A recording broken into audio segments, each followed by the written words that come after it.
going back to some of these other teams that we're talking about and taking advantage of bad football that you can assume will be played by a handful of these teams, especially early in the schedule.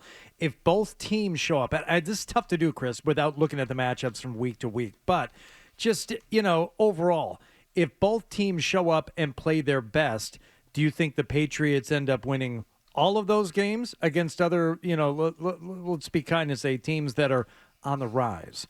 No, Or do you think you end up splitting with some of those teams if they both show up and play their best? I think they end up splitting with some of those teams. I do. I think that they're going to take some losses that are kind of perceived to be bad losses.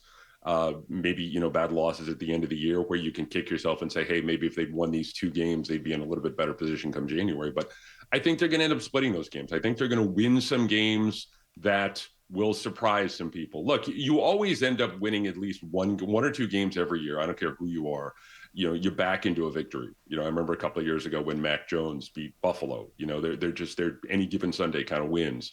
But overall, I think ultimately to answer your question, they're going to win some of those games. They're going to lose some, but they're going to split. They are. And I think that's a fair kind of look at where they are in their overall development. It also matters to when they get those wins. I think I heard someone on the station say this the other day where like if they're in a position, if they're like 2-6 out of the gate and they win 4 games, for their last 5, then I think you go into the offseason feeling good, even if you won 7 games as opposed to 9 games. So I think you just want to be a pain in the ass to play against by the end of the year. I think that if you can, for example, if you can knock Miami out of the playoffs in that last game or knock Miami out of the playoff picture in that last game, then I think you've kind of done your job when it comes to laying a foundation for success down the road.